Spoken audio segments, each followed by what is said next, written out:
नमस्कार दोस्तों, मैं हूं डॉक्टर अमरीश खारी और आप देख रहे हैं डॉक्टर खारी।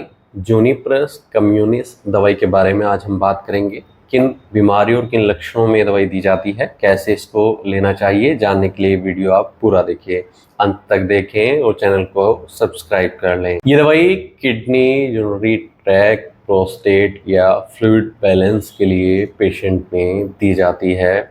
गुर्दे से संबंधित परेशानियों में, पेशाब से संबंधित परेशानियों में दवाई पेशेंट को दी जाती है। पुरुषों में एक ग्रंथि होती है, एक ग्लैंड होती है प्रोस्टेट। कई बार उम्र के साथ साथ इसमें एनलार्जमेंट देखने को मिलता है, इसका साइज बढ़ना शुरू हो जाता है, जिसके कारण पेशेंट को कई सारी परेशानियों का सामना करना पड़ता है, जैसे बार बार पेशाब की इच्छा होना, खुलकर पेशाब न आना, यूरिन का जो फ्लो है वो कम हो जाना, या फिर कई पेशेंट में, मेल या फीमेल में, यूरिनरी ट्रैक्ट इन्फेक्शन की शिकायत देखने को मिलती है। बार बार यूरिन का इन्फेक्शन देखने को मिलता है, जिसके कारण दर्द और जलन की शिकायत देखने को मिलती है और यूरिन में पीलापन देखने को मिलता है। या कई पेशेंट में देखने को मिलता है कि फ्लूइड रिटेंशन की शिकायत हो जाती है। जब खुलकर पेशाब नहीं आता है, ऐसे में शरीर के अंदर सूजन आनी शुरू हो जाती है, या आमतौर पर आंखों के आसपास देखने को मिलेगी या फिर पैरों के आसपास देखने को मिलेगी। ऐसे में ये दवाई दी जाए तो फ्लूइड रिटेंशन को भी ये दवाई ठीक करती है। इसके अलावा ये खास तौर पर किडनी से संबंधित रोगों में भी दी जाती है। किडनी में सूजन है, दर्द है, या किडनी के जो फंक्शन है वो सही नहीं है, ऐसे में मेडिसिन दी जाएगी।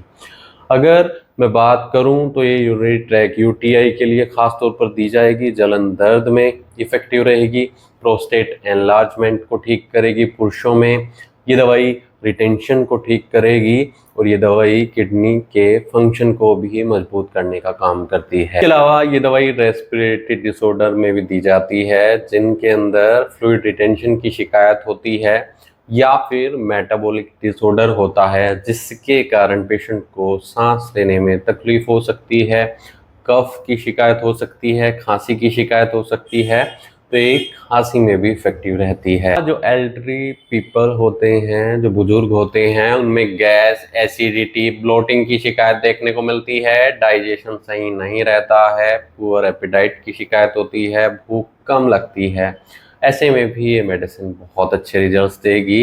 गैस, एसिडिटी, ब्लोटिंग को ठीक करती है, और साथ ही साथ ये मेडिसिन बहुत इफ़ेक्टिव रहती है भूख को बढ़ाने के लिए। किडनी के लिए तो इफ़ेक्टिव है ही है, ब्लैडर के लिए भी इफ़ेक्टिव है। ब्लैडर में भारीपन है, दर्द है, पेशाब लग कर आ रहा है, दर्द की शिकायत पेशाब करते समय है, तो ऐसे में यूरिनरी ब्लैडर के दर्द को भी दवाई ठीक करती है, सूजन में इफेक्टिव रहती है। इसके अलावा किडनी में होने वाले दर्द में इफेक्टिव रहती है। किडनी रीजन में अगर पेशेंट को दर्द है, कमर में दर्द है, लोअर बैक पेन है, तब भी इफेक्टिव रहेगी।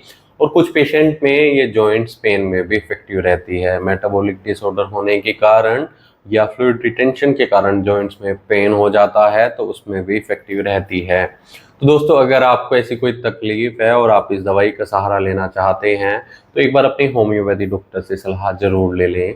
बिना डॉक्टर की सलाह के आप कोई भी होम्योपैथी दवाई न लें। इसके लिए आप हमसे संपर्क कर सकते हैं, दिए गए व्हाट्सएप नंबर पर संपर्क कर इलाज या सलाह ले सकते हैं। वीडियो देखने के लिए धन्यवाद। चैनल को सब्सक्राइब करें और कमेंट सेक्शन में ज़रूर बताएं कि हमारी वीडियोज़ आपको कैसी लगती हैं। Thank you.